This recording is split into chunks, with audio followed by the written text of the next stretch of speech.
আমাদের ভ্যাকসিন কিন্তু ফল করার এটিও একটি মূল কারণ।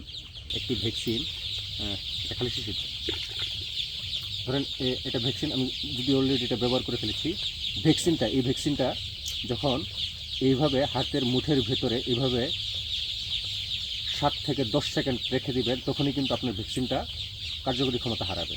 তার মানে যখন আপনি ভ্যাকসিন এইভাবে ডিস্টিল ওয়াটারের সাথে মিশিয়ে যখন এইভাবে ড্রপিংটা দিচ্ছেন যে আপনার হাতের যে বডির যে টেম্পারেচার এটার সাথে মিক্সড হয়ে কিন্তু আপনার ভ্যাকসিনটা নষ্ট হয়ে যাচ্ছে কার্যকরী ক্ষমতা। এই জন্যই কিন্তু আমাদের ভ্যাকসিনটা অনেক সময় ফল করে। তো সঠিক ভ্যাকসিন দেওয়ার যে নিয়ম, যারা চোখে ভ্যাকসিন দেন বা যারা চোখে ব্যবহার করেন, সেটি হচ্ছে আমি আপনাদেরকে দেখিয়ে দিই। এইখানে যেটি করতে হবে, ডিস্টিল ওয়াটারে যখন ভ্যাকসিনটা মিক্সড করবেন তখন ছোটো একটি ন্যাকড়া নেবেন। এই ঠিক এটার অনুপাতে, আমরা যেহেতু চোখে দেখব না, আপনাদেরকে বোঝানোর জন্য আমি এটা বলছি।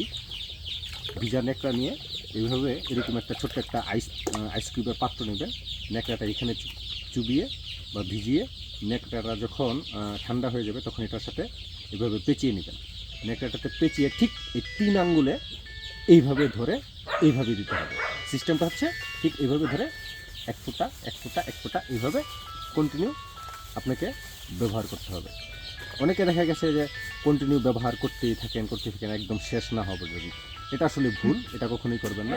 যখনই ভাববেন যে বুঝতে পারবেন যে একটু সমস্যা হয়ে গেছে, তখনই কিন্তু আপনি যেটি করতে হবে আপনাকে আবার কাপড়টি সরিয়ে ভিজিয়ে আইসের সাথে কাপড়টিকে আবার ঠান্ডা করতে হবে।